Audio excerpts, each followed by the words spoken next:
It's the real Jonathan Smith Show on Indy Sports Ticket, 1430 AM, 93.9 HD2, and always on the free Indy Sports Ticket app. What's going on? Welcome into the real Jonathan Smith Show here on Indy's Sports Ticket. Thank you for tuning in, no matter how you're tuning in, whether that's YouTube, Indy Sports Ticket. If you want to head over there and subscribe, maybe you're watching on X__ Jonathan Smith to follow me there and watch the show there. You can also listen on that Indy Sports Ticket app, which you can download wherever you find your apps. The Colts are 4-1, and the Colts are a legitimately good football team. There's no way around it, and I can just hear the stupid already this morning. I can just hear it for some of these national media people who, for some reason or another, don't want to believe in the Colts. And everyone who doesn't believe in the Colts, you're just telling on yourself. You're just saying that you haven't watched the Indianapolis Colts play. And speaking of the Colts, I got a phone call last night, and I haven't received this call since football season last year. And last year, I would get the call from Anthony Richardson or one of his agents to say, hey, Jonathan, can you do me a favor? Can you go on your show Monday and just, defend the performance that Anthony Richardson had? And I got a call from the Colts asking for the exact same thing. So here's the Indianapolis Colts are good defense. Did this all year last year, defended everything that Anthony Richardson did. And, people get really upset about it, which made it really fun. But last night, like I said, the Colts called me because people continue to find a reason, for one reason or another, to not believe in the Colts. And there's really only one thing that I could think of as to why people wouldn't believe in this Indianapolis Colts football team. It all comes back to their schedule. The Dolphins, I love that sounder. The Dolphins, Titans, and Raiders are all 4-1. That is what people are going to point to. This Colts schedule is just so easy. They would have lost to the Broncos if not for a leveraging penalty. Oh, and they lost to the Rams. Now, to the haters' credit, those are facts. Those are facts. But as I said, the reality is, if you've watched the Colts play, the evidence is overwhelming that they are a good football team. They can run the football, even though they didn't do a great job of that yesterday against the Raiders. Jonathan Taylor is one of the best running backs in the NFL. He's going to have a real chance to win Offensive Player of the Year, not just because of what he's done but between the tackles, and running the football off of handoffs from Daniel Jones, but also what he's done in the passing game. He's become a real threat in that area as well. This Colts team is really good, and it's not just because they have Jonathan Taylor. The weapons are excellent. No way around it. I loved the fact that Josh Downs had 6 receptions yesterday, and it felt like every time he caught the football, he made someone miss, and he'd pick up a first down. It felt like it happened every time that man caught the football. It was so impressive, just watching his ability after the catch. Okay, so you have him. You got Michael Pittman Jr., who made a great diving catch in the back of the end zone for a touchdown. When Alec Pierce is healthy, you've got your deep threat who can go up and make contested catches, right? You've got Tyler Warren, who's done a great job of really opening up this offense with his ability to block, obviously his receiving ability, his ability to make plays after the catch. He's clearly a smart football player on top of all of it, because you don't line a guy up at multiple positions, quarterback, like the Colts have done this year, fullback, like the Colts have done this year. They've split him out, and put him in the slot. They've lined him up in line. You don't do that with a football player unless he's smart and he has the mental capacity to handle all of that. And to be able to do that as a rookie for Tyler Warren, it is really, really impressive. And his presence over the middle of the field has really opened things up for the Colts. So the weapons from running back to wide receiver to tight end, I mean, really impressive everything that we've seen from this Colts offense. And, Daniel Jones is clearly a new quarterback in this Colts system.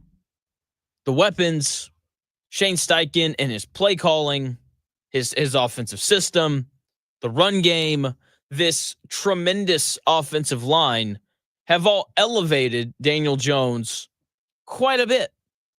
I saw my questions about Daniel Jones, about him playing from behind, but when he's got the lead, which the Colts seem to have the lead quite a bit this year, or if it's early and you're just running your offense like normal, like if you're down 3-0 in the first quarter with 8 minutes to go in that quarter, then he's going to be really good.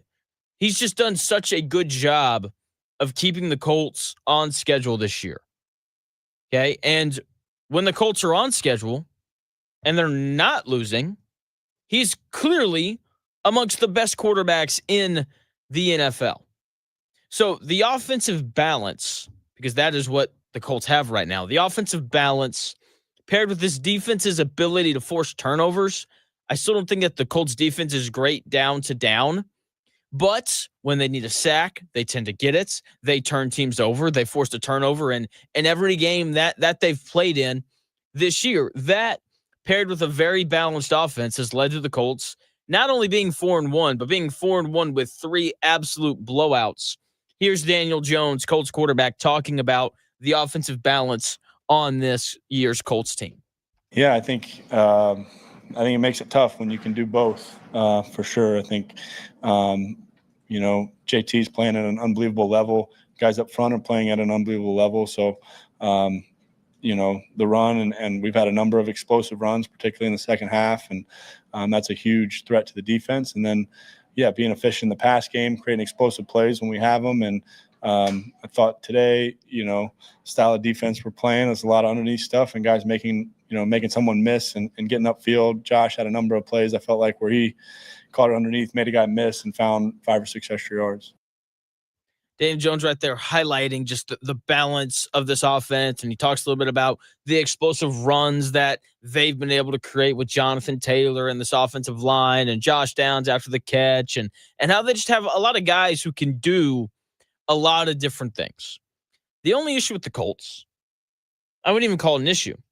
The only way to say, I'm not sure about the Colts is to point at the schedule. That's the only way to say it.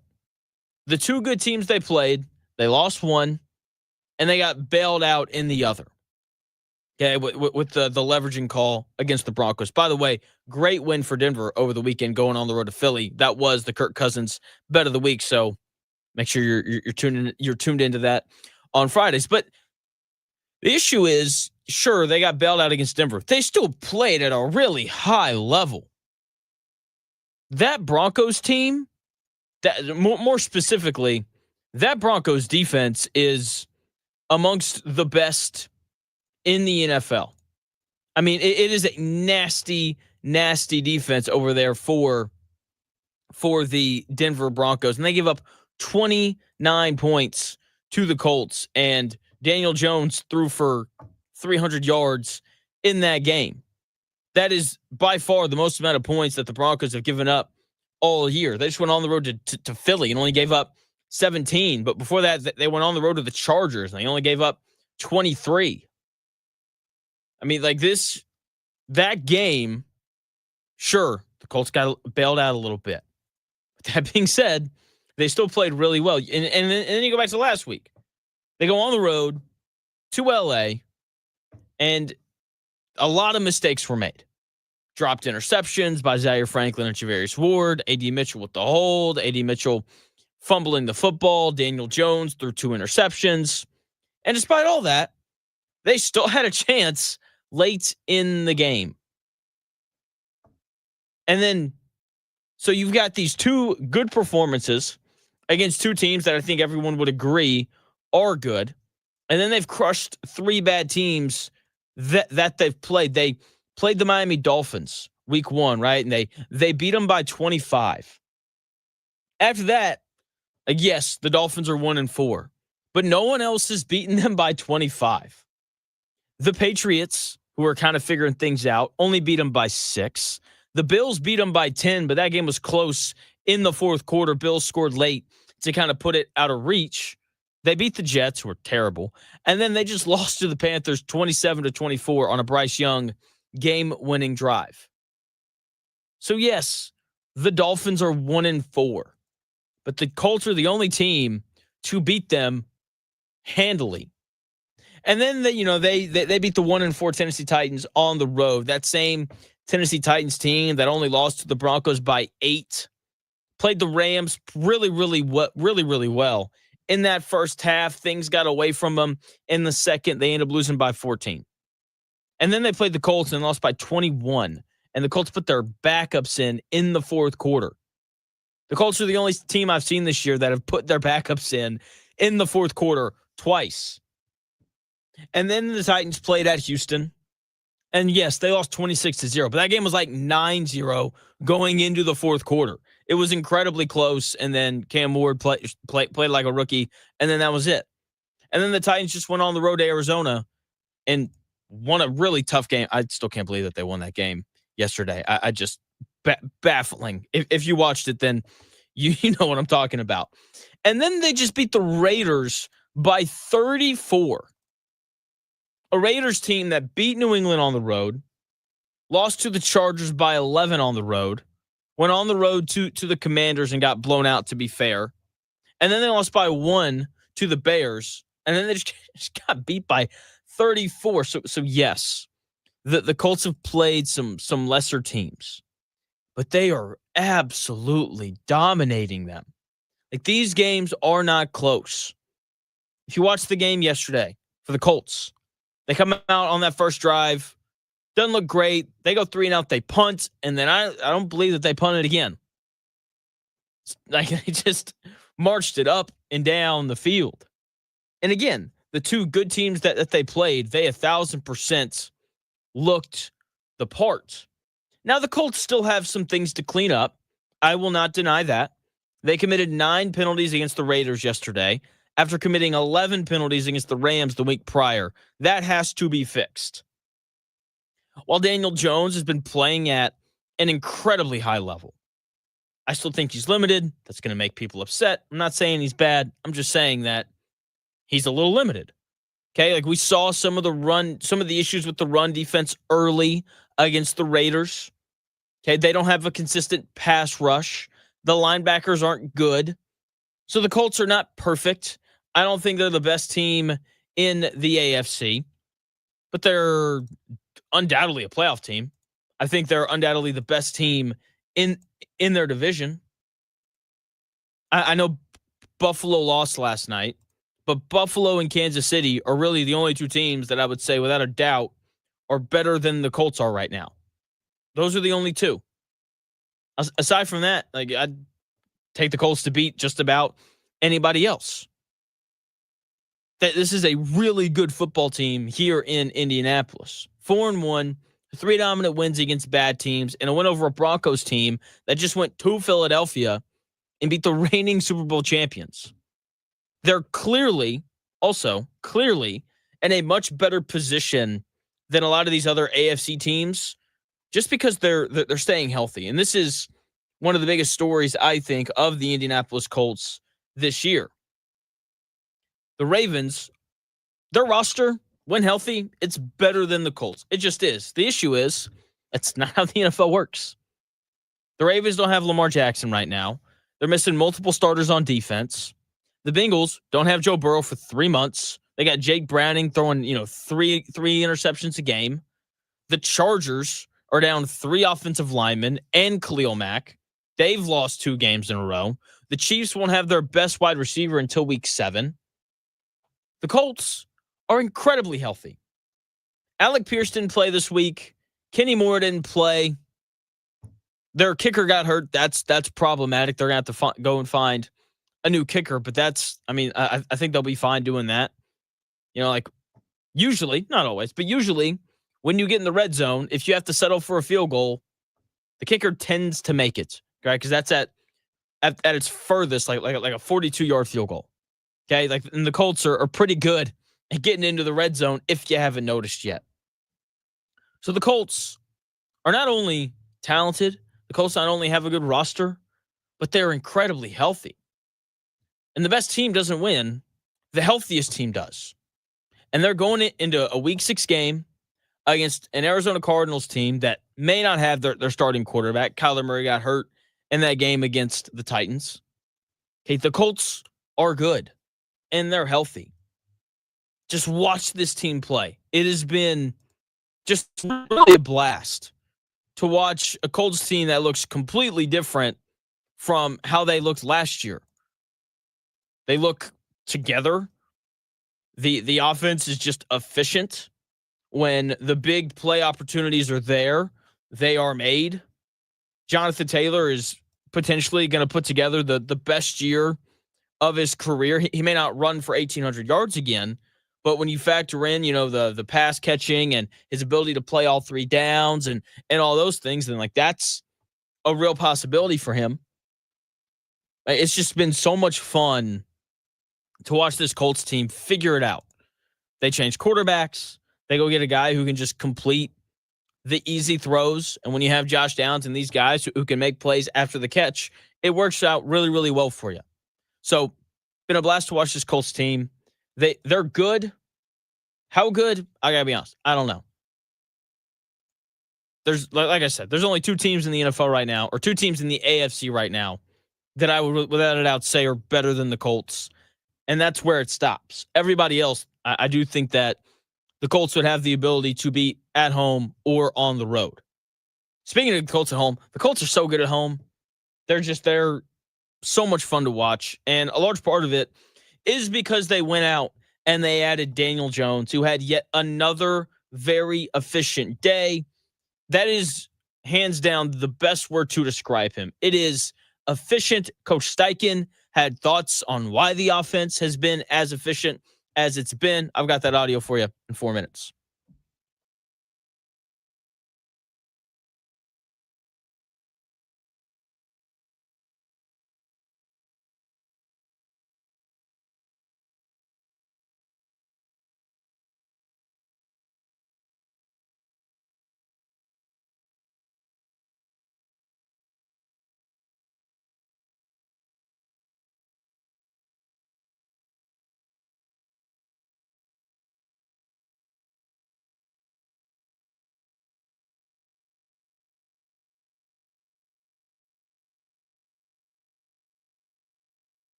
weeknights at noon. The Real Jonathan Smith Show.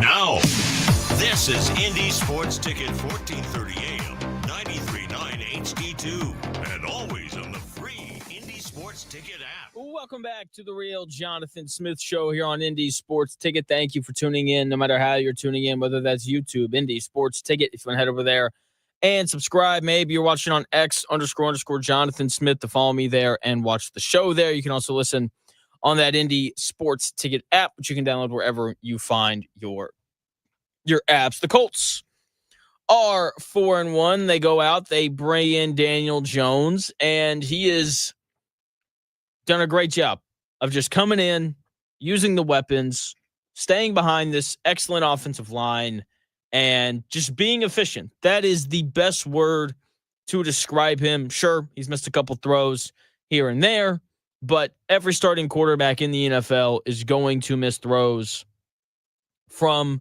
time to time. Okay, he does an excellent job of just keeping this Colts offense on schedule. And 3rd and 3, I feel really good about Daniel Jones, right? And the fact that the Colts, seem to wind up in 3rd and short very consistently. They were, I think, 8 of 10 on 3rd down against the Raiders yesterday. I mean, it's just incredible just to watch the efficiency of this offense. And it all, of course, starts with Daniel Jones. Here is Colts head coach Shane Steichen talking about why the offense has been so efficient. I think it starts up front, and the quarterback's doing a hell of a job. 3rd downs were efficient, and I think 8 for 10. We're moving the ball. We're completing passes at a high clip. I don't know. He's completing 73% of his passes every week. And so when you're doing that, you're going to be pretty efficient on offense, and he's continuing to do that for us. Coach Steichen right there talking about Daniel Jones and how his just ability to just stay on schedule is helping them score so many points. I mean, this has been one of the best offenses in football to start the season. So I do think Daniel Jones is limited. I'm not saying he's bad, just saying that he's limited. I don't love Daniel Jones on 3rd and 8, but I love him on 3rd and 3. Between his decision-making and Jonathan Taylor's great year, he's converted a lot of 3rd and shorts, right? And when he's had to convert 3rd and 8 or more, he's done a good job of not turning the ball over in that spot. Like yesterday, I think there's a really good example of this. It's like 3rd and 9, 3rd and 10s, somewhere in there. And Josh Downs runs this little curl route, 3 yards short of the 1st down marker. And he hits Josh Downs. Josh Downs catches it, hits an amazing spin move, and he picks up the 1st down. Okay, like he's done a good job of just doing that, right, and giving his guys a chance to make a play after the catch. And look, as long as you're moving the sticks, I don't really care how it's done. He's not wowing people on Sundays, but he's putting up a lot of points. And that's really all I care about. 20-29, 212 yards, 2 touchdowns. If you get that every single week from your quarterback, paired with Jonathan Taylor, who had three touchdowns himself, then you're not only going to score a lot of points, but you're going to win a lot of games. Now, to give Daniel Jones his credit, the touchdown pass where he finds Michael Pittman Jr. in the back of the end zone was really impressive. That's probably the best throw I've seen him make. Free rusher up the middle. He bails to his right. That's the most zip on the ball I've seen Daniel Jones put on it. And so he zips it back of the end zone, touchdown. That being said, that's not, I don't think that's who he is. He's Jared Goff, right? And that is no longer an insult. He's going to run your offense. If the first read's open, he's going to make the throw. If he's not, then he's going to move to the second read and so on. Okay, you have to have a good offensive line, though, in order for Daniel Jones to be this guy. You have to have excellent skill players like the Colts do, and you have to have a good play caller. If you have those things in place, then you're going to find a lot of success with a guy like Daniel Jones as your quarterback. Right? That was part of the issue in New York. Not a great offensive line. They had a good left tackle in Andrew Thomas, but that was about it.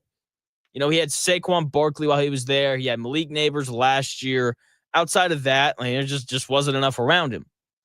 And so when I see that and I see him come to Indianapolis, where once again, he's got a good play caller, he has a good offensive line, and he's got good weapons, then whenever the Colts extend him, because that is coming, right? Like that, if it should be at least. His agent should be on the phone like, hey, Chris, let's get this extension done right now. Let's go. Come on.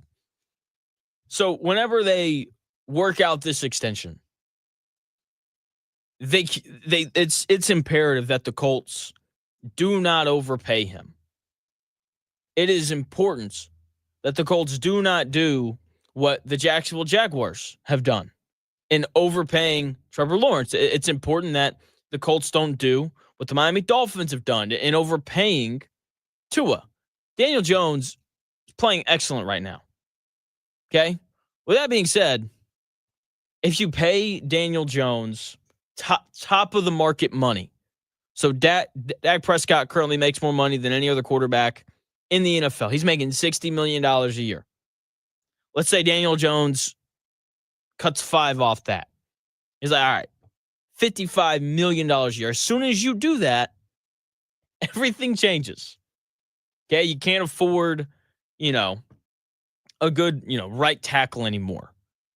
Instead of having Michael Pittman Jr. and Alec Pierce and Josh Downs and Tyler Warren and A.D. Mitchell and Ashton Dulin, who now belongs in that fold after his excellent game yesterday, all of a sudden you only have like 3 of those guys. And so on. And it lessens the amount of money you have to pay everybody else. And I just don't think that Daniel Jones would be as good as he is right now if you removed an excellent starting offensive line in front of him. If you, instead of 4 good receivers, if you only had 2, what would it look like? Okay, so the Colts, whenever they extend Daniel Jones, because he is 1,000% worthy of an extension. He is playing at such a high level right now. Okay, I think they should pay him somewhere around $40 million a year. That's about where Baker Mayfield's at right now. And if you look at that roster in Tampa Bay, there's plenty of stuff for, B to B plus quarterbacks to find a lot of success with, right? Like Baker Mayfield's doing right now, right? Like he's been awesome, right? And it's because Tristan Wirfs is a really good left tackle. I know he was banged up to start the year, but eventually, they're going to have Mike Evans and Ibuka and Chris Godwin Jr., and you're going to look up and be like, wow, Baker Mayfield's even better now. Yeah, it's because he's got 3 awesome receivers and so on, right? So whenever that extension time comes, around $40 million a year, that's what I would pay Daniel Jones. I don't think I'd be willing to pay him any more than that. Or, you can give him a similar deal to what Sam Darnold has going on in Seattle, because I know Seattle's 3-2, but they're a good football team, and they've done a good job of surrounding him with talent. And you can do that when you're not paying your starting quarterback $60 million a year. It's the reality of it. Because you need money left over to pay Jonathan Taylor, who had another really good day yesterday. Okay, 20 touches for 86 yards and 3 touchdowns. So those 17 carries and 3 receptions. He was really good again yesterday. The Colts wasn't as dominant of a running the football kind of day as it has been, but it was still a really nice day. Jonathan Taylor continues to be the best running back in the NFL. Here's Colts head coach Shane Steichen talking about Jonathan Taylor's success to start the season. I think he's playing best back in the league right now. Credit to him, credit to the O-line. That first one, obviously Q pulling around there. And then the other one we scored down in there tight. We had a little pulling center on with Bort, and Bort opened up the hole right there. It was a great job by the O-line, and he stretched and cut that thing back up in there. So it's everybody. It starts up front with those guys, but he's just seeing it well. He's running, hard, patient, great vision, great burst, and he hits the home runs. Shane Steichen right there talking about Jonathan Taylor and just how good he's been this year. And, he hit it all, finding the holes, doing a good job of just picking up 5 when it looks like he's only going to get 3. And then, of course, whenever the opportunity is there for him to, rip off a long run, he's He's capitalized on every single one of those opportunities. And he's not only been the best running back in the NFL to start the year, but he's just been one of the best players in the NFL, period. I mean, seriously, like every time that guy touches the football, you just know that something good is going to happen, right? Maybe that's him, ripping off, like a long, 40-yard run, or it's him catching a swing pass against the Broncos and then taking off down the sideline for, 69 yards like he did in week 2. It's just, and I do appreciate Shane Steichen yesterday. We talked about this a little bit. Or no, not a little bit. We talked about this a lot last week. Last week, Jonathan Taylor only touched the football 6 times in the first half. I said that number needs to be double digits because, Shane Steichen, he keeps saying it, throw to get ahead, run to win, all that kind of stuff. That's his philosophy. Your philosophy has to change when you have Jonathan Taylor. And, he had 10 touches in the first half yesterday. That is a much better number. Like that, it needs to be around 10 touches in every first half. Because I get it. You want to throw to soften up the defense. It opens up the opportunity to run later and all those things. I get it.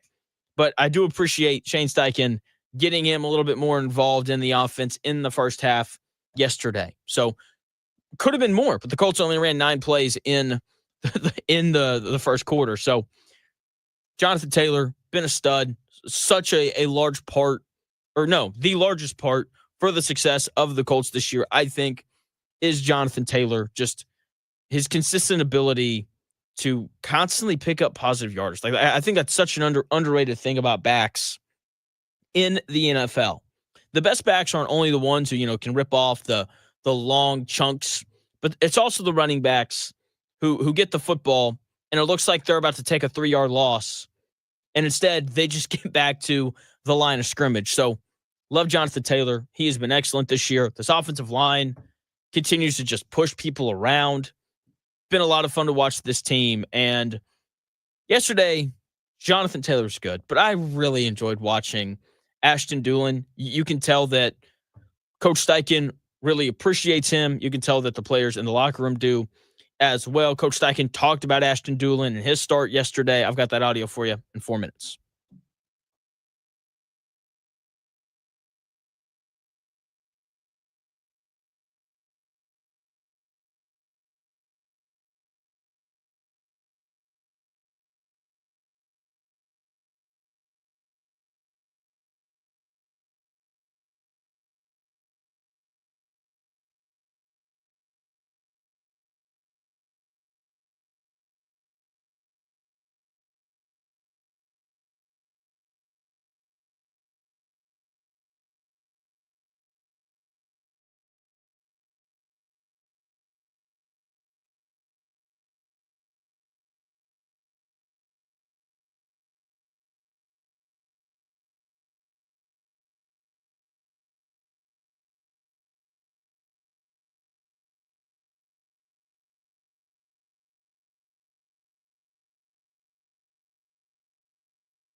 may one day be a must-listen for sports enthusiasts. Yeah, and monkeys might fly out of my butt. Uh-oh. The Real Jonathan Smith Show on Indy Sports Ticket 1430 AM, 93.9 HD2, and always on the free Indy Sports Ticket app. Welcome back to the Real Jonathan Smith Show here on Indy Sports Ticket. Thank you for tuning in, no matter how you're tuning in, whether that's YouTube, Indy Sports Ticket, if you want to head over there and subscribe. Maybe you're watching on X _ Jonathan Smith to follow me there and watch the show there. You can also listen on that Indy Sports Ticket app, which you can download wherever you find your apps. The Colts are 4-1. Great weekend just because they're 4-1. That usually makes my weekends a little bit better. I really enjoyed watching Ashton Dulin play football on Sunday. Now, A.D. Mitchell, he's going to earn his place back at some point. I don't know if that's going to be this year. I don't know if it's going to be next year. But the guy's just too talented to be benched every single week going forward for the rest of his career here in Indianapolis. Like, at some point, they're like, all right, you run a 4.2 and, you're like 6'2 and you're long and, yeah, all right, man, get back out there, right?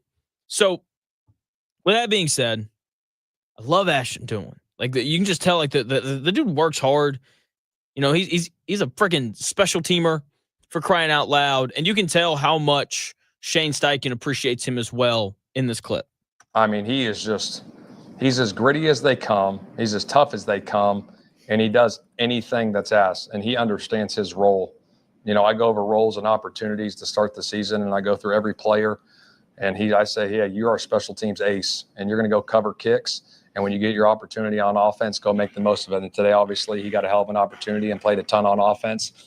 And made some big-time plays, caught a big in cut there. And then obviously there in the fourth quarter, threw the go ball to him, went up and made a hell of a play. So hats off to him.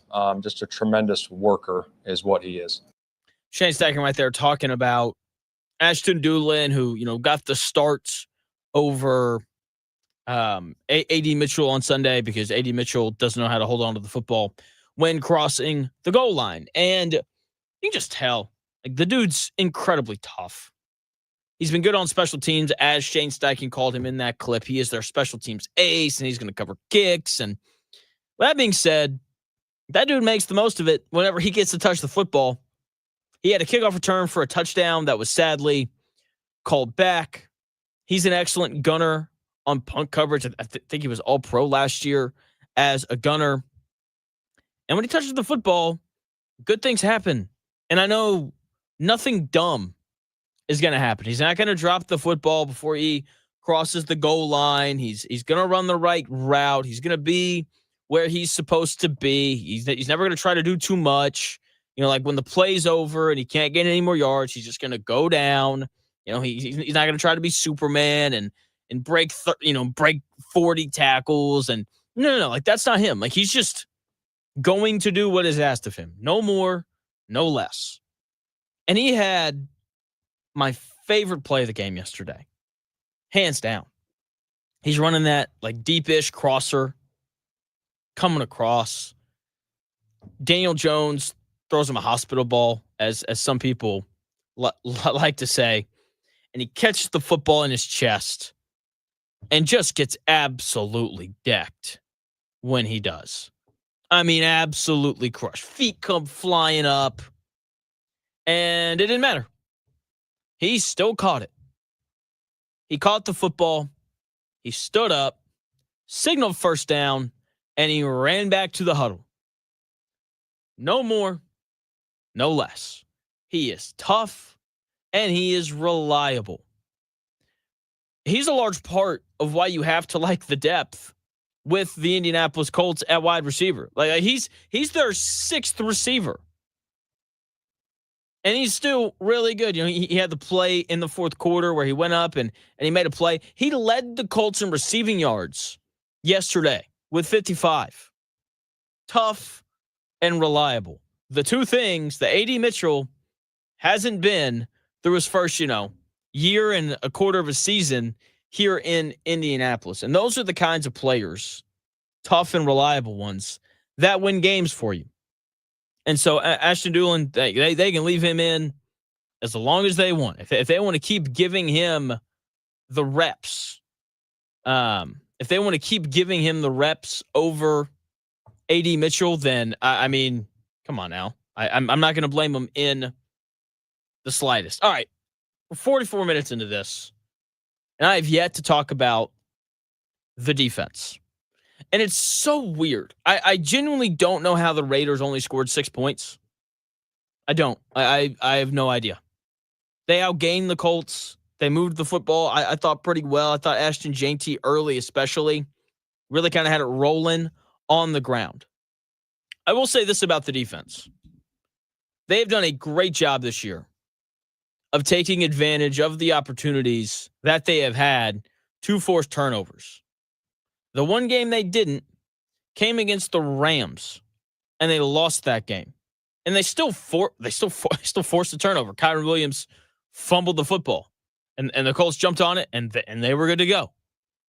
But like aside from that, they have the Cam Bynum has the big interception against the Broncos to get a big stop in the red zone. They forced 3 turnovers against the Miami Dolphins.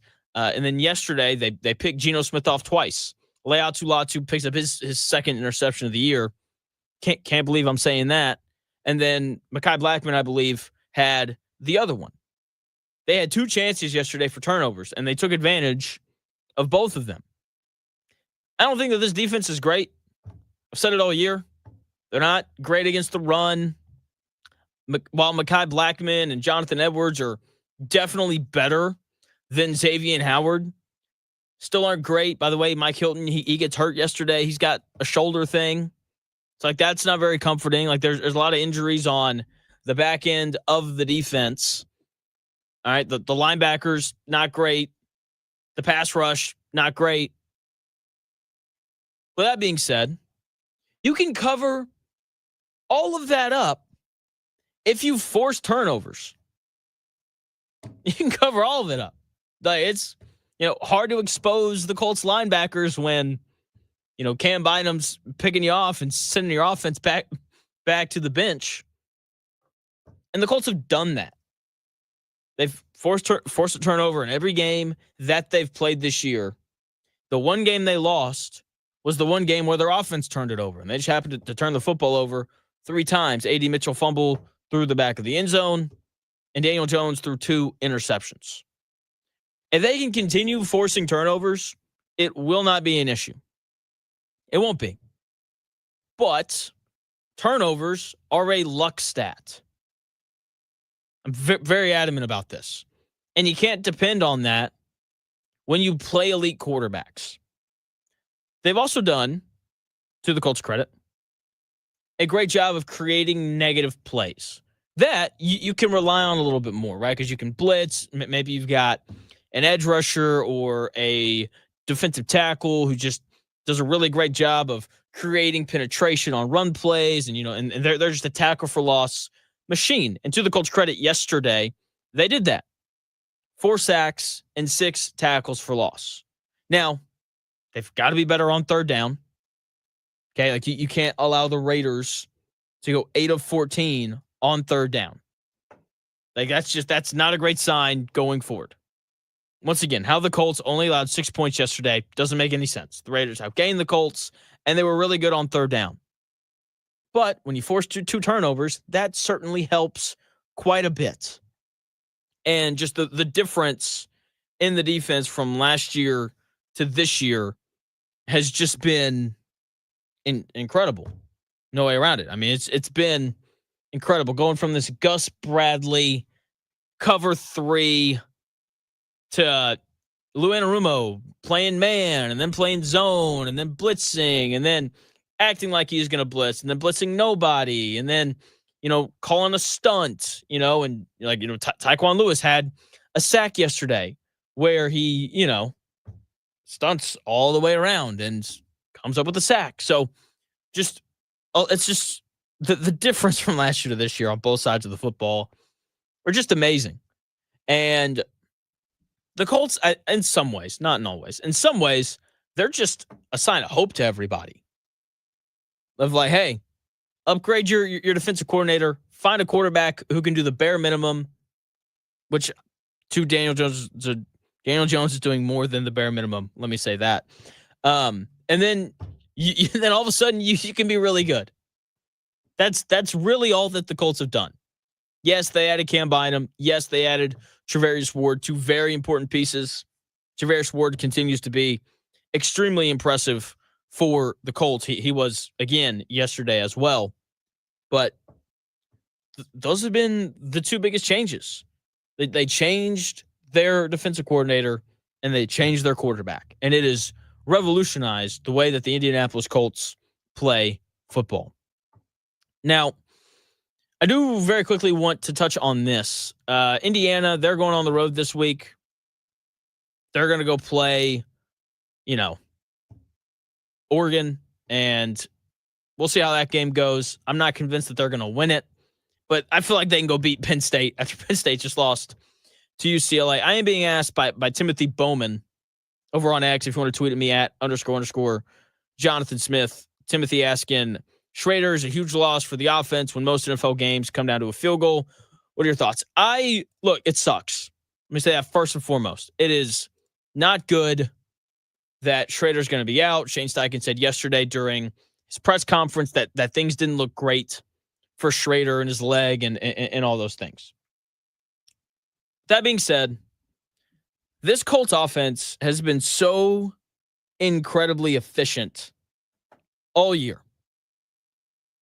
I don't know if there's a stat for this. I'm sure there is somewhere. I just need to go find it. I would like to know what percent of the Colts drives this year have ended with them getting into the red zone. Because they are probably amongst the league leaders in that statistic. And here's my thing with Spencer Schrader. He was very accurate. Didn't have a big leg, though. We saw him attempt that 61-yarder against, the Broncos. And he, he left it short. That's what happened. And that's really the only time that I can remember. I'm sure I'm missing maybe one or two others where the Colts asked him to attempt to kick not under 50 yards. That's the thing with the Colts. Like this offense is so good that I just kind of expect them to get either to the opposing teams. It seems like the Colts either get to the opposing teams like 30 or they go 3 and out. Like it really seems like there is no in between for this Colts offense. And so that's obviously a great thing because whoever you bring in to be the kicker, it's not like the Colts are asking or we're asking for Schrader to run out there and attempt, 3 60-yard field goals every game. No. They're asking him to kick from like 46. And that was really it. I want to see here really quickly if I can find Spencer Schrader's longest kick of the year, because if it's over 50, I'll kind of be surprised, right? He's made 13 field goals. His long on the year, he's made one from 50 plus. He's only attempted 2 kicks from over 50 yards. And look, first and foremost, that's awesome. That's a really good thing, right? The fact that, he is 1 of 2 from 50, but this Colts offense, it's so efficient. It is going to matter because, like I said, Spencer Schrader has done a really good job as the Colts kicker. But this Colts offense is so good. It's going to be a lot of, 40-yard field goals and point after attempts.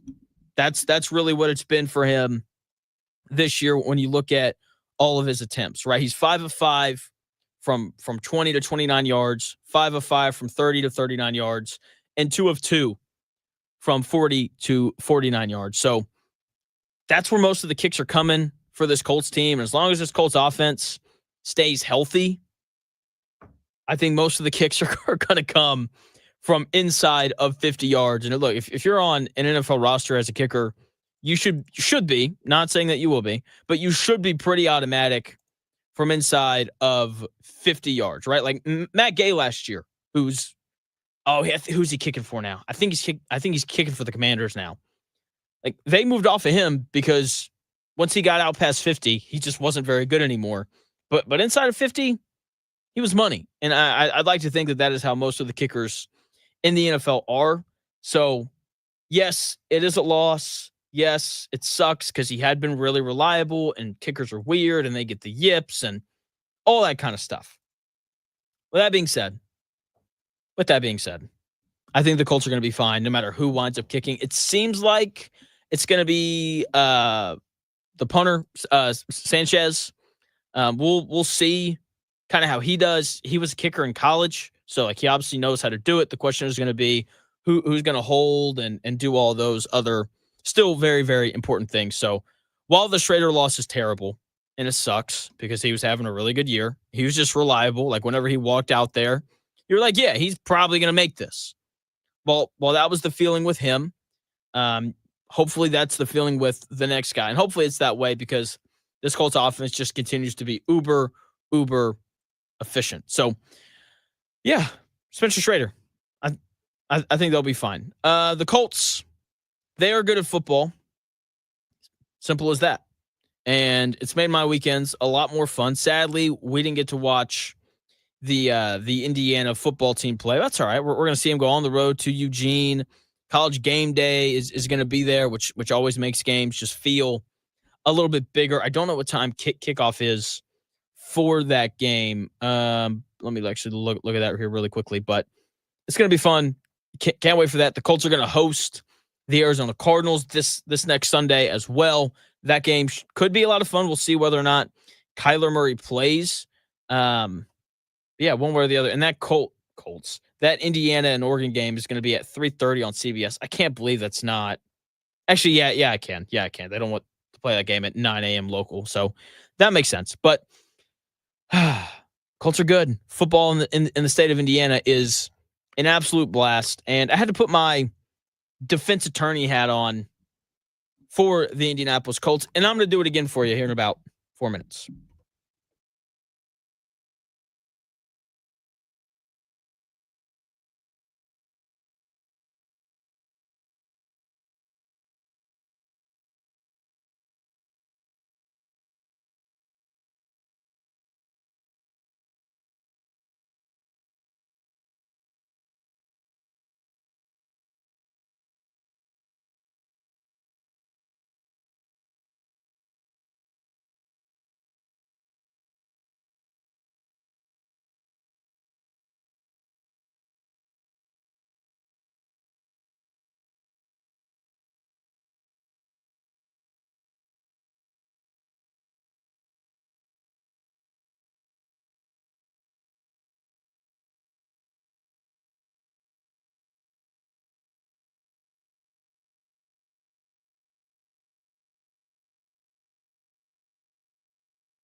Let's do this.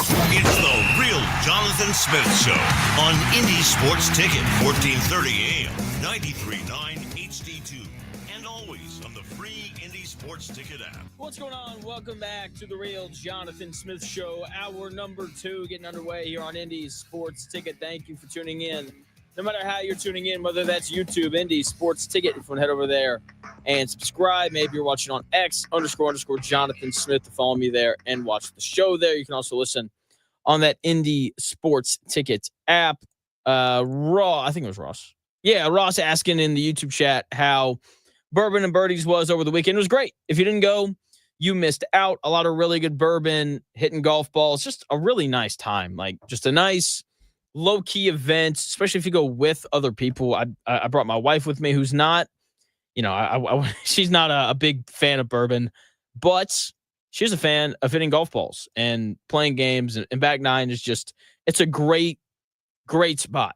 No way around it. Just a great place to go and hang out and to have a good time. So, yeah, Bird and Birdies was absolutely fantastic. If you missed out, I'm assuming we're going to do it again next year. So, yeah, so come around next year. So the Colts are good at football. No way around it. If you deny it, then you're just telling on yourself. You're just telling me that you haven't watched this football team play. Also, side note, just saw this. The Ravens are still favored to win the AFC North at 1-4. That's freaking bizarre. Anyway, the Colts are good at football. And I just know that there's going to be some idiot out there today who goes on TV or radio or something and is like, yeah, I still don't know. I still don't think the Colts are very good.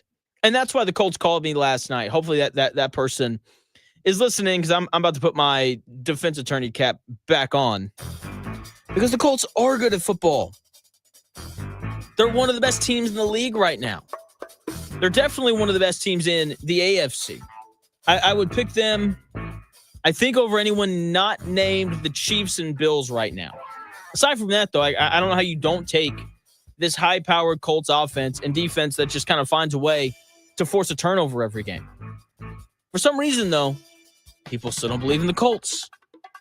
And we all know it all comes back to their schedule. That's what it comes back to. The Colts, 3 of their 4 wins have come against the 1-4 Dolphins, 1-4 Titans, and the 1-4 Raiders. It's the reality of it. And let's just be honest. They very easily could have lost to the Broncos.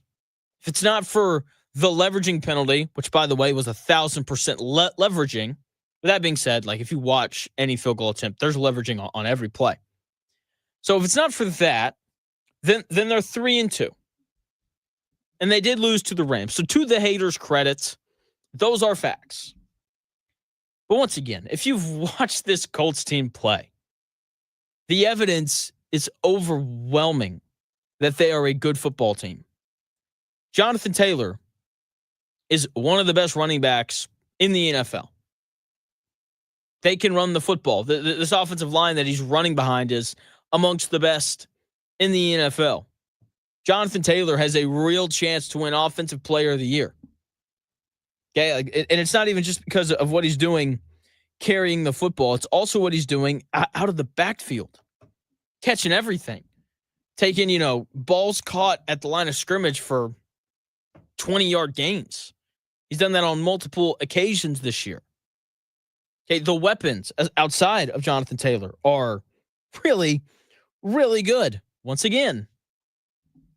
Okay, and it's deep as well. Like, you saw Ashton Dulin, the Colts' probably 6th best receiver. Like, you saw him start yesterday and have a really, really nice day. I mean, it's the depth of the weapons for the Colts is incredibly impressive. It's not even just Jonathan Taylor. Like, Michael Pittman Jr. is having a really, really nice season. Josh Downs, his ability to make guys miss after the catch is, I'm not going to say second to none, but it's up there.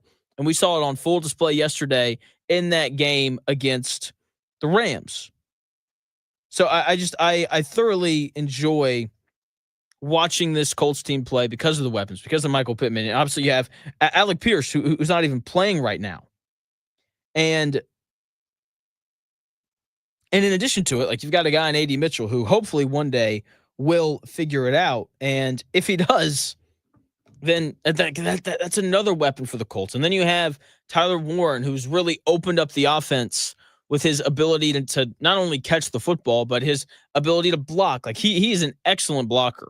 Actually, excellent's a bit much. He's a serviceable blocker, which is all that you really need from a rookie tight end like him. And his ability to just make plays over the middle of the field feels like it has really opened up just more of this Colts offense. And, about time, Chris Ballard. It's about time you finally address that, because tight end had been an area of need for the Colts for quite some time. And that now that has been fulfilled, the offense looks even better. And so it's a good running back, really good pass catchers. By the way, speaking of a really good running back, Jonathan Taylor, plus 320 to win Offensive Player of the Year. That is second to Puka Nacua at plus 280. So a little bit of value there. If you think that Jonathan Taylor is going to stay healthy and continue to do this for the rest of the year. And then you have Daniel Jones, who is clearly a new quarterback in this Colts system. Okay, the weapons, all the ones I just mentioned, Shane Steichen, his offensive system, the play calling, the run game, the offensive line, all of those things have helped Daniel Jones elevate his game tremendously. Now, I still have my questions about him playing from behind, but when he's got a lead and when this Colts offense is on schedule, or it's early and they're down, 7-0 in the first quarter, and it's, you're not like pressing or anything, and it's business as usual, he's been amongst the best quarterbacks in the NFL. That's how good he has been to start this year. And so a very balanced offense paired with a defense and their ability to force turnovers. Like, that's why they're 4-1, and that's what good teams do. Okay, here is Daniel Jones after the game yesterday, talking about the offensive balance that the Colts have and how valuable that is. Yeah, I think it makes it tough when you can do both, for sure. I think, JT's playing at an unbelievable level. Guys up front are playing at an unbelievable level. So, the run, and we've had a number of explosive runs, particularly in the second half, and that's a huge threat to the defense. And then, being efficient in the pass game, creating explosive plays when we have them. And I thought today, style of defense we're playing, there's a lot of underneath stuff and guys making someone miss and getting upfield. Josh had a number of plays I felt like where he caught it underneath, made a guy miss, and found 5 or 6 extra yards. Dan Jones right there talking about the balance of the offense, the ability to run the football, not just for like 3, not even like the whole 3 yards in a cloud of dust thing, but explosive runs from Jonathan Taylor, really good receivers. And once again, that paired with a defense that, is forced at least one turnover in every game that they've played in this year. They forced multiple turnovers in every game. Actually, that's not true. In 3 of the 5 games this year, they forced multiple turnovers, only one against the Broncos, only one against the Rams. Like, all of that together is a good football team, but people are going to point to that Colts schedule. And it's a fair point if you haven't watched the Colts play, because the schedule has been relatively easy. The 2 good teams that they played, they lost one, got bailed out in the other. The issue with that is they played really well in both of those games. Like, the Broncos have one of the best defenses in football, and we just saw it. Like, they went on the road to Philadelphia and only allowed 17 points. They were down 17-3, and they came back on the road and they beat Philly. It's a really good football team that the Colts very casually hung 29 points on. Could have been more if their red zone offense had been a little bit more on point that week. Okay, and then the Rams, just a lot of mistakes. Javarius Ward dropped a pick. Zaire Franklin dropped a pick. Adonai Mitchell dropped the football before crossing the goal line. The holding call, 11 penalties. Like the Colts made a lot of mistakes in that Rams game. Turned the foot. Daniel Jones threw 2 picks. Despite all those mistakes, they were still very much in that game going down the stretch. Like they had an opportunity, down 27-20 to move the football down the field and, score, go for 2 to win or go to overtime. They had that opportunity. And then Daniel Jones threw a pick. But either way, even in their loss and even against the bad teams that they played, they still played really, really well. And then the bad teams that they've played, they just dominated. I mean, absolutely crushed. The Dolphins are 1-4. The Colts beat them by 25. When you look at their other games, the Patriots beat them by 7. They went on the road to the Bills, and they lost by 10, but that game was close in the fourth quarter. Bills had, a late score to kind of put it out of reach. They beat the Jets, who were bad, and then they lost to the Panthers, who needed a game-winning drive from Bryce Young to make it happen. And once again, the Colts beat them by 25. The Titans, the Colts controlled that game from the start. Okay, the Broncos beat the Titans week 1 by 8. The Rams beat them 33-19, but that was a game through 3 quarters. Rams, they pulled away late. And then they played the Colts, who controlled it from the third play of the game when Kenny Moore had a pick 6. And then they played the Texans, who they lost to 26-0. But the score was like 9-0 going into the fourth quarter, and then the Titans fell apart.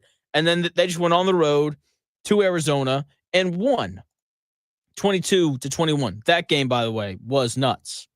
And then yesterday, they host the Raiders, and they beat them by 34. And yes, the Raiders are bad, but they've played in some close games. Week 1, they go to New England, and they win. And then they lose by 11 to the Chargers. And then they lose by 17 to the Commanders. And that game, to be fair, was not close. And then, they lose by 1 to the Bears. And then they lose by 34 to the Colts. Could have been more if the Colts had a kicker who could make point-after attempts. It's not just that they're beating bad teams. Like, they've just completely dominated them. None of them have been close. And it's been very obvious, very early. After that Colts first drive, it was just like clockwork. It was easy for them. And once again, the 2 good teams that they played, 1-1 against them, and they played really well in both. So, look, they still have some things to clean up. Don't get me wrong. They committed 9 penalties against the Raiders after committing 11 penalties against the Rams the week before. While Daniel Jones has been playing at an incredibly high level, I want to say this again. He's been playing at an incredibly high level. He's still limited. We saw some of the issues with the run defense early against the Raiders, right? Like, they don't have a consistent pass rush, and their linebackers aren't very good.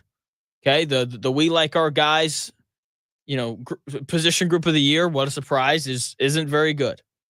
But that being said, they're still 4-1 with 3 dominant wins. And a win over a Broncos team that just went to Philadelphia and beat the Eagles. And in addition to that, they're going to keep winning just because of how healthy they are. Like, they are in a significantly better position than a lot of these AFC teams just because they're staying healthy. Like, when you look up and down the AFC, like, there are injuries all over the place. Obviously, you can start with the big ones. You got the Ravens, who are missing like 6 starters on defense, and Lamar Jackson's out. And then you got, Joe Burrow, who's going to be out for 3 months with turf toe. They got Jake Browning throwing 3 picks a game over there. Right. And then, the Steelers are decently healthy, but people have their questions about them. The Chargers are missing both of their starting offensive tackles right now and one of their starting offensive guards. So they're super banged up. The Broncos are decently healthy. The Chiefs are missing Rashee Rice. Colts are much healthier than everybody. And it's not always the best team that wins. It's the healthier team. Oh, and then on that Chargers note, they're also missing Khalil Mack, their best pass rusher. The best team doesn't win. The healthiest one does. The Colts are about to go into their Week 6 game against a Cardinals team that may not have their starting quarterback. The Colts are good, and they're healthy, healthier than everybody else at least. I mean, the only, let's think about this here. Kenny Moore is going to miss time with his Achilles. Obviously, Spencer Schrader got hurt. They're going to have to find a new kicker. It looks like they're going to have Sanchez just kind of kick and punt, which is fine. He was a kicker in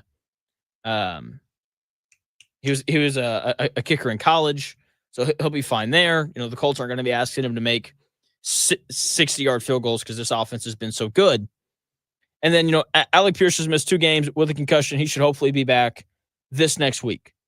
Aside from that, no super major injuries. I guess Jalen Jones being put on IR before the year started. Hopefully he can come back this week, though. So, the Colts are very healthy. They're very efficient on offense, and this defense just continues to find a way.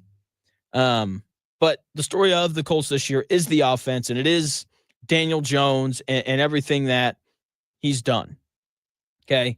Timothy Bowman with another really good question. Do we need to trade for a top pass rusher in order to be a legitimate contender? Yes. That is the one thing with the Colts that they just do not have. I was really kind of hoping that we'd see another awesome week from Leatu Latu, but we didn't, sadly. Aside from the interception, I just feel like I didn't really notice him very much. And you have to have that if you want to beat these teams. There is a path. Let's just be honest here. Daniel Jones is playing awesome. But I think everyone can agree that Daniel Jones is not Josh Allen or Patrick Mahomes. He's not. With that being said, the Eagles proved last year that you don't need Josh Allen or Patrick Mahomes or any one of these uber elite quarterbacks to beat one of these uber elite quarterbacks in a playoff game. You can have a B to B plus quarterback, which is what I think Daniel Jones is. You can have a B to B plus quarterback, be your starter, and beat these guys. But you have to have a pass rush to be able to do it. One of the things that all of these very elite quarterbacks have in common is they shred the blitz. If you blitz them, they make you pay pretty much every time. And when you look at the Colts, most of their pressures are coming off of blitzes this year. And at some point, you have to be able to say, all right, guys, it's 3rd and 11. We're going to drop 7. We're only going to rush 4. And you have to have a guy who can get home. The Colts don't have that right now.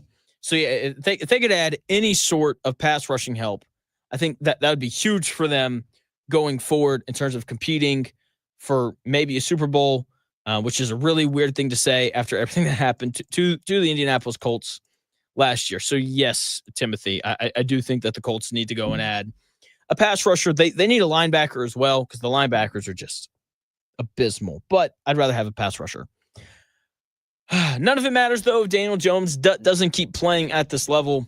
20-29 on Sunday, just another very efficient day from the Colts starting quarterback. I've got the best word to describe Daniel Jones when we come back in 4 minutes.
The best takes. Maybe. The Real Jonathan Smith Show on Indy Sports Ticket 1430 AM, 93.9 HD2, and always on the free Indy Sports Ticket app. Welcome back to the Real Jonathan Smith Show here on Indy's Sports Ticket. Thank you for tuning in, no matter how you're tuning in, whether that's YouTube, Indy Sports Ticket. If you head over there and subscribe. You can also watch on X__Jonathan Smith to follow me there and watch the show there. You can also listen on that Indy Sports Ticket app, which you can download wherever you find your apps. The Colts, they are 4-1. It is amazing what happens when you get a new quarterback and you bring in a new defensive coordinator. And the thing with Daniel Jones is it's not even just he's not wowing you. He's just efficient. He's just doing what is asked of him from Shane Steichen. Shane Steichen is like, hey, man, can you hit Josh Downs on this 7-yard curl? And Daniel Jones is like, yeah, I can do that. And then he does. And it's very efficient. That is the best word to describe Daniel Jones and his time here in Indianapolis. And that being said, like, he's missed a couple throws, but every starting quarterback in the NFL misses throws from time to time. And he does a good job of keeping the Colts offense on schedule, right? I think the Colts go from 1st and 10 to 2nd and 6 to 3rd and 2 better than any other team in the NFL. They are just efficient, whether it's running the football with Jonathan Taylor behind this really good offensive line, or it's letting Daniel Jones drop back and sling it. Here is Coach Shane Steichen talking about why this Colts offense has been so efficient this year.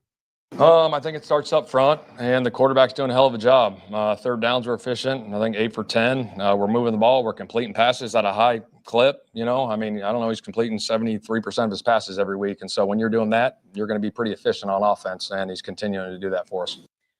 Shane Steichen right there talking about Daniel Jones completing 73% of his passes every week. And he's right. Like when you have that level of, when you have that high of a completion percentage, even if the throws are only a few yards down the field, like, you're going to have success. Like an incomplete pass is the equivalent to handing the football off to Jonathan Taylor for no gain. And it's really interesting. We don't view them that way, right? Because you just kind of expect for the quarterback to have a few incompletions, and I guess for some reason I don't know. That's an entirely different topic, but when 73% of the time you're not gaining 0 yards, you are going to find success. And while I don't love Daniel Jones on 3rd and 8, I do love him on 3rd and 3, 3rd and 2. Love him there. 3rd and 1, QB sneak, 1st and 10, let's go. Between his decision making, which continues to be I think the most impressive part of Daniel Jones here in Indianapolis, between his decision making and Jonathan Taylor, it's a lot of 3rd and shorts for the Colts. And when you have an offense this good with this offensive line and this quarterback who continues to just make the right decision, you're going to convert a lot of them. The Colts were 8 for 10 on 3rd down yesterday. Like, that's absurd. And the reason why it's that high is because it's a lot of 3rd and shorts. And when Daniel Jones has had to convert 3rd and 8, he's done a good job of not turning the football over in that spot. And he's got the skill players to pick up the 1st down whenever he throws the football short of the sticks. Like there's I think it was 3rd and 11 yesterday where he hits, Josh Downs, 3 yards short of the 1st down line. And Josh Downs makes a guy miss, spins out of another tackle, dives for the 1st, and he's got it. It's like, oh, like that's really nice. That's something that Anthony Richardson probably doesn't do last year. So the decision-making and the efficiency and the ability to just make the easy thing look easy has really elevated this Colts offense. And, he's not wowing people, Daniel Jones, but he's putting up a ton of points. Like you see 40 pop up in an NFL game. Like, you got to be like, okay, like that's pretty impressive. And it is, because it's a really impressive Colts offense to start off the season. I mean, they put up 33 against Miami, and then 29 against a really good Broncos defense, and then 41 against the Titans, and then only 20 against the Rams, but could have been more given the A.D. Mitchell mistakes. And then 40 again against the Raiders. I mean, do they lead? They may lead the NFL in points.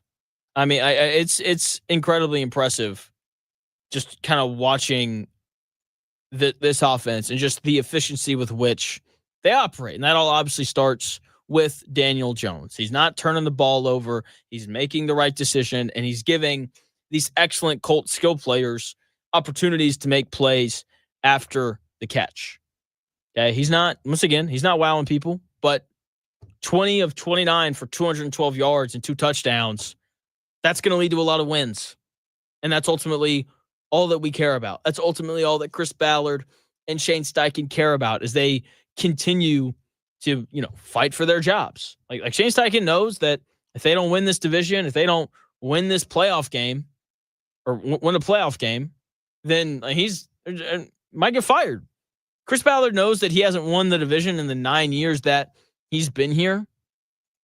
Right? All they care about right now is winning football games, and the Colts are doing that. I don't care if the team is good. I don't care if the opponent that they're beating is bad. I don't care if Daniel Jones is wowing me or not. I will say, though, the play where they're in the red zone and he's rolling right and he just zips one to the back of the end zone and he hits, a diving Michael Pittman Jr. It like that throw did make me say, wow. And like, it's throws like that where you're like, oh, that's why, this guy was the 6th overall pick in the NFL draft. By the way, the Colts are second in the league in scoring behind the Lions. The Colts, though, they're averaging 33 points a game. The Lions are up at 35, which is just insane. But anyway, just been a lot of fun to watch Daniel Jones run this offense. And he's not a big wow guy. Like, that's just not who he is. I think he's very similar to the Jared Goffs of the world. Like, he's just going to run the offense. And if guys are open, then they're going to make the throw. But in order for this to happen, like, you have to have a good offensive line, which the Colts and Lions have. You have to have good skill players, which the Colts and Lions have. And you have to have a good play caller, which the Colts and Lions both have. If you have those things in place, then you'll have success with quarterbacks like Daniel Jones and Jared Goff. When you go back to Daniel Jones' time in New York, he had a good play caller. I think Brian Daboll's a good coach. I'm sure people are going to disagree, but the offensive line in New York has been an issue, and so has the lack of weapons. So, and then he comes here to a place where, he has a good offensive line and a good play caller and good weapons and a run game. So the Colts have all that in place, and it's going to lead to Daniel Jones getting a really nice contract extension. And I just hope the Colts don't overpay him. That's the biggest thing here. I want to pull up the Sam Darnold contract because Seattle's really good. If they got to the NFC Championship game, I don't think I'd be surprised. But anyway, we don't have to talk about that.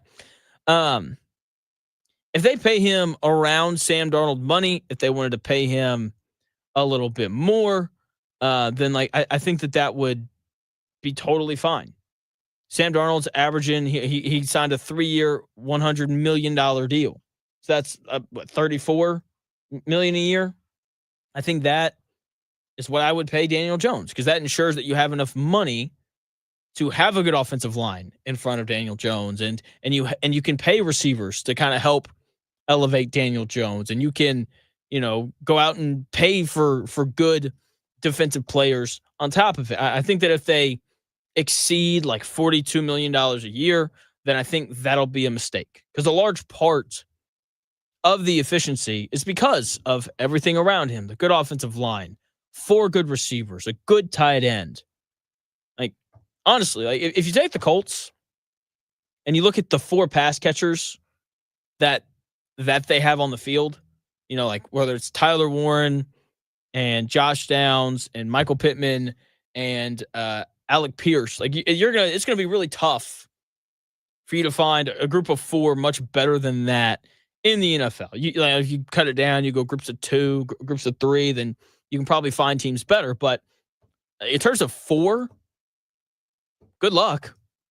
And that's a large part of the success of the Colts and their offense. And so the Colts just need to make sure that whatever they pay him, whenever they do extend him, because that's coming, they just need to ensure that they have enough money left over to still be able to afford all of the pieces around Daniel Jones. And the most important piece is Jonathan Taylor. I don't know when his contract's up, but they better pay that dude because he's playing like the best running back in the NFL right now. He continues to dominate.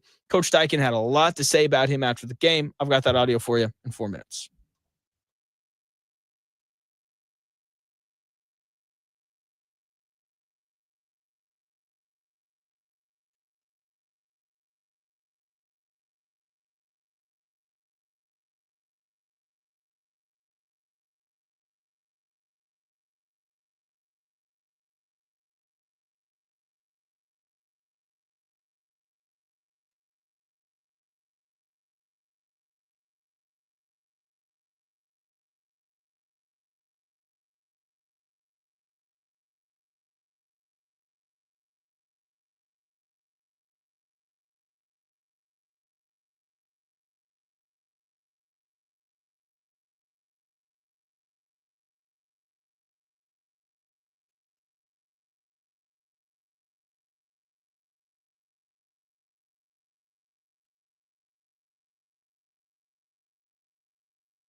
happens in today's sports world, it's here. The Real Jonathan Smith Show on Indy Sports Ticket 1430 AM, 93.9 HD2, and always on the free Indy Sports Ticket app. Welcome back to the Real Jonathan Smith Show here on Indy Sports Ticket. Thank you for tuning in, no matter how you're tuning in, whether that's YouTube, Indy Sports Ticket. Go head over there and subscribe. Maybe you're watching on X__Jonathan Smith to follow me there and watch the show there. I hope you had an outstanding weekend. I know I did. Bourbon and Birdies was a blast. Feel bad for you if you missed out. If you went, then you know exactly what I'm talking about. This next weekend is going to be awesome. Colts, Cardinals, and then, of course, Saturday, Indiana going on the road to Eugene. Going to take on Oregon. That'll be a lot of fun. So, Jonathan Taylor, speaking of fun, this guy's got to be having a blast. I mean, just a very casual 20 touches between receptions and carries for 86 yards and 3 touchdowns. I mean, look, man, anytime you pick up a hat trick, you got to feel pretty good about it. Jonathan Taylor on pace to run for well over 1,000 yards this year, averaging about 96 yards per game. He's got 6 rushing touchdowns, and then he's got at least 1 receiving touchdown. It may be 2. He's got 1. So 7 total touchdowns on the year for this Colts star running back. And star is really the only way to put it. Here is Colts head coach Shane Steichen talking about Jonathan Taylor and the season he's having after the game yesterday. I mean, I think he's playing best back in the league right now. Credit to him, credit to the O-line. That first one, obviously Q pulling around there. And then the other one we scored down in there tight. We had a little pulling center on with Bort, and Bort opened up the hole right there. It was a great job by the O-line, and he stretched and cut that thing back up in there. So it's everybody. It starts up front with those guys, but he's just seeing it well. He's running, hard, patient, great vision, great burst, and he hits the home runs. Shane Steichen talking about Jonathan Taylor right there. He's not just the best running back in the NFL. He's simply one of the best players in the NFL to start the season. Currently second in offensive player of the year odds, according to FanDuel, at plus 320, trailing Puka Nacua at plus 280. He's been the best running back in the NFL. And he may not surpass his 1,800 yards, which he had his second year in the NFL, but it wouldn't surprise me if he surpassed his yardage total from that year, because I know I've said this before, but he's gotten just better. He's a true 3-down back. He can catch the football out of the backfield. He's picking up blitzes. He's doing everything that you expect for a star running back to do. And he's got incredible endurance because he feels like he plays every offensive snap unless the Colts are up 40-6 in the fourth quarter. So, I mean, he just continues to dominate, continues to be one of the best running backs in the NFL. And he's just been such a pleasure to watch this year, because it's not even just the long runs, but the runs where it's like, he's going to lose 2 yards. He'll find a way to pick up 2 instead. Just his ability to, both him and Daniel Jones. I think this is a 2-part thing and has been such a large part of why the offense has been good. Both of their abilities to keep the Colts out of negative plays. Jonathan Taylor rarely gets tackled for loss. A lot of that's because of the offensive line. Part of that is Jonathan Taylor too. Daniel Jones hasn't gotten sacked very much this year. He's been sacked 4 times through 5 games. Part of that's the offensive line. The other part of that is Daniel Jones getting rid of the football quickly and throwing it away when nobody is open. And so just been super impressed with Jonathan Taylor this year, as has everyone else who has watched this Colts team play. Ashton Dulin started yesterday over A.D. Mitchell, and look, A.D. Mitchell is going to earn his job back at some point. Okay, I don't know how long it's going to be, a month, whatever it winds up being, but he's too talented to be benched every week for Ashton Dulin, even though Ashton Dulin was freaking awesome in that game yesterday. Okay, I love Ashton Dulin. The dude plays hard when he touches the football. I know nothing dumb is going to happen. Coach Shane Steichen clearly loves Ashton Dulin as well. Here he is after the game talking about Ashton Dulin. I mean, he's as gritty as they come. He's as tough as they come. and he does anything that's asked, and he understands his role. You know, I go over roles and opportunities to start the season, and I go through every player, and I say, yeah, you're our special teams ace, and you're going to go cover kicks.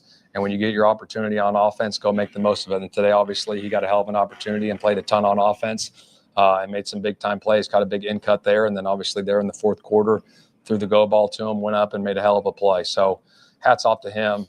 Just a tremendous worker is what he is. Shane Steichen right there talking about Ashton Dulin, and just a tremendous worker, just an incredibly tough dude. Been good on special teams ever since he got to Indy. Okay, you know, he had a kickoff return for a touchdown yesterday. It was called back for a hold, right? But I mean, he's an excellent gunner. He can return kicks. He's so fast. Like, he can just move, right? More speed for the Colts on the perimeter. He can play X like he did yesterday. And whenever he touches the football, I feel like something good is going to happen. And you can't say that about every player.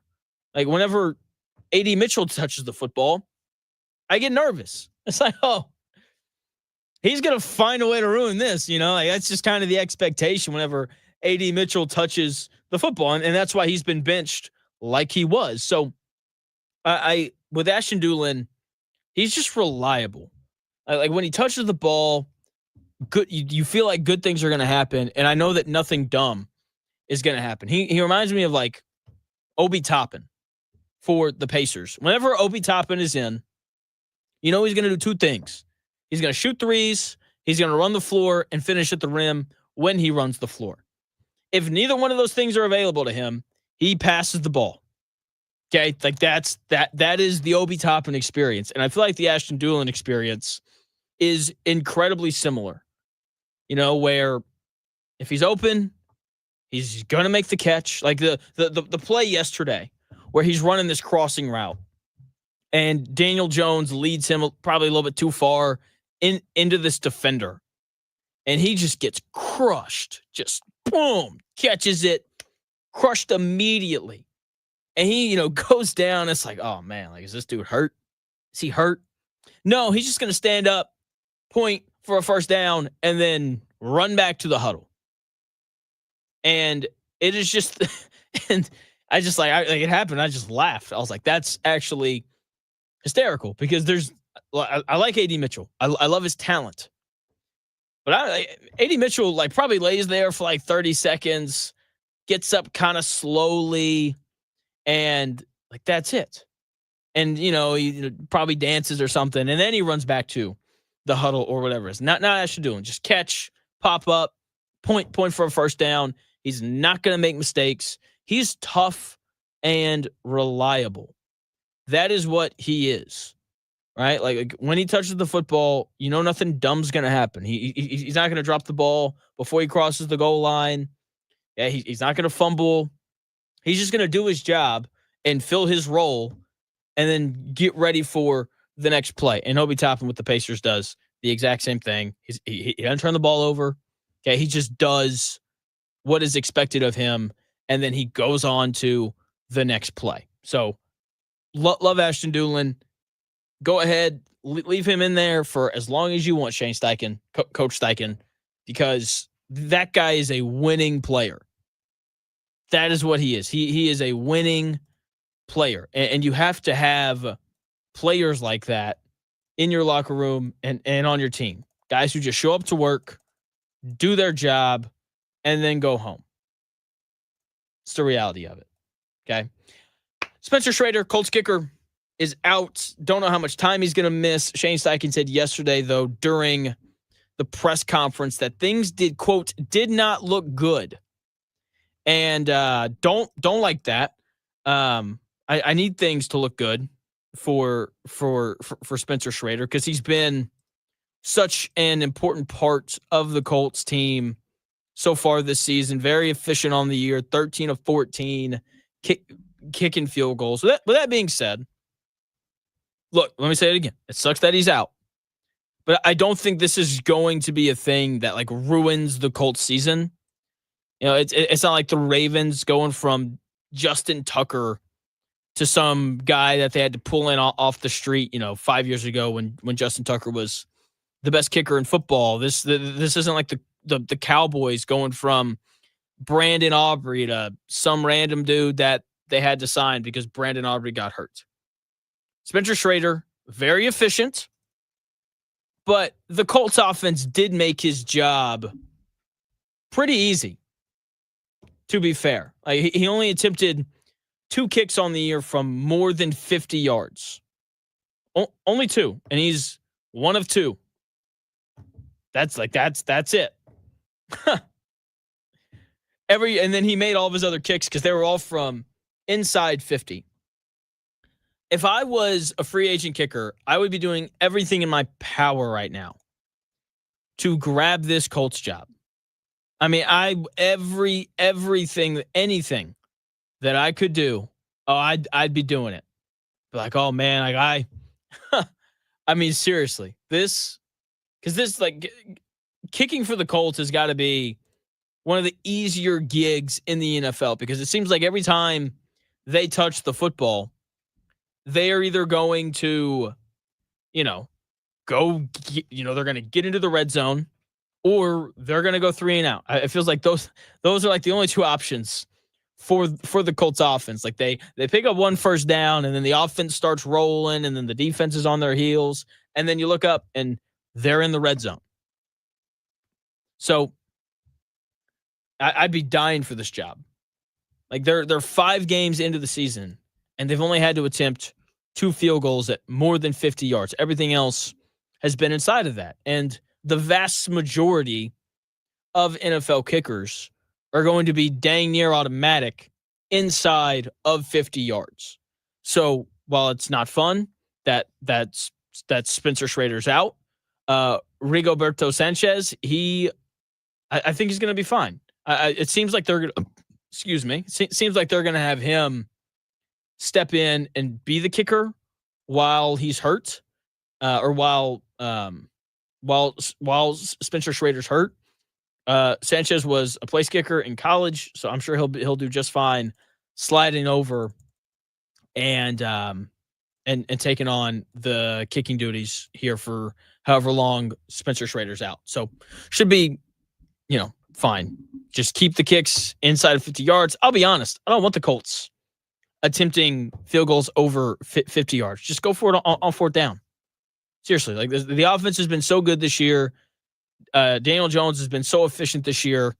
Like if it's 4th and 3 and your option is to run any kicker out there for like a 57-yard kick or to go for it on 4th down, I'm going to vote to go for it on 4th down because this offense has proven that they should get the benefit of the doubt in that regard of like, just let the dude run it or go for it. Right. So, so the Schrader injury, no fun, but I do think that they'll be fine as the year goes on. So hopefully the injury isn't too severe and he can be back in the next couple of weeks. I'm going to ask for advice on something.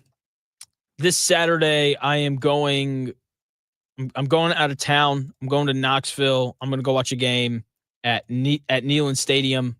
That's where the Tennessee Volunteers play, for those who don't know. If there's anything I need to do before going to Neyland, like in Knoxville, tell me what it is. I'll try to do it. I'm going with my dad and my mom and my wife, so can't do everything probably on the list of things to do in Knoxville, but if there's a thing or two that I need to hit up before the game, kickoff's not till like 4:15. So if there's anything that I need to do, let me know at __ Jonathan Smith on X to send me your recommendations. You can throw them in to the YouTube chat as well. Ross already saying to go to Calhoun's on the river across from the stadium. Might have to do that. We might be tailgating too. My parents live in Tennessee. They know people who I think tailgate like every game. By the way, side note real quick, Tyler Warren leads all tight ends, not just rookies, leads all tight ends in receiving yards through the first 5 weeks with 307. So Curtis seconding Calhoun. So keep them coming. I'll probably ask every day. I'll make a list and I'll try to do a couple of the things. That's going to do it here on The Real Jonathan Smith Show. Thank you for taking the time out of your day to tune into the show, no matter how you tuned in, YouTube, X, 14:30 a.m., Indie Sports Ticket app, whatever it was. Thank you for tuning in. I know there's a lot of places to get your sports talk, so thank you for choosing me. I'll be back on the air tomorrow from 10 to noon. It's a beautiful Monday. The Dan Dockett Show comes your way in 5 minutes.